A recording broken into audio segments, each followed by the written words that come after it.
25 పార్లమెంట్లకి 21 పార్లమెంట్లు గెలిపించారు.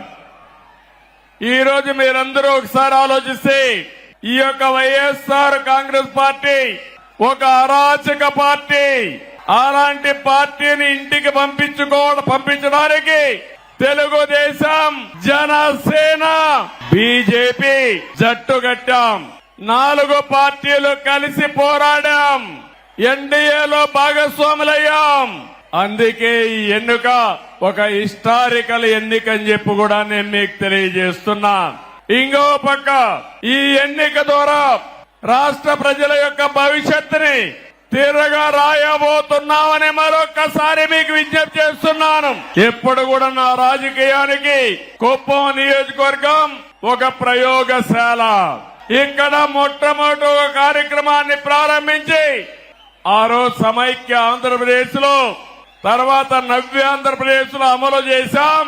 ఈ రోజు కూడా మళ్లీ మీ అందరికీ హామీ ఇస్తున్నా. మనం ఎంపిక చేసిన ఎమ్మెల్యే అభ్యర్థులు చాలా బాగా చదువుకున్న అభ్యర్థులను పెట్టాం. యువతను తీసుకొచ్చాం. బడుగు బలహీన వర్గాలు తీసుకొచ్చాం. మహిళలకు ప్రాధాన్యత ఇచ్చాం.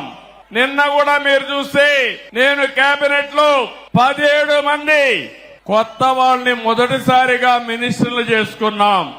7 మంది అయితే మొదటిసారి ఎమ్మెల్యేలు, మొదటిసారి మినిస్టర్లు. అందులో రామ్ ప్రసాద్ రెడ్డి మన రాయచోటి నుంచి మొదటిసారి గెలిచాడు. మొదటిసారి ఎమ్మెల్యేనే కాకుండా మంత్రి చేశామంటే యువతకు తెలుగుదేశం పార్టీ ఇచ్చే ప్రాధాన్యతని మరొకసారి మీ అందరికీ విజ్ఞప్తి చేస్తున్నాను. ఇంకొక పక్క బడుగు బలహీన వర్గాలకు ప్రాధాన్యత ఇచ్చాం. సామాజిక న్యాయానికి పెద్దపీట వేశాం. కుప్పం నియోజకవర్గం ఉంది. ఈ వెనుకబడిన వర్గాలే నా సామాజిక వర్గం.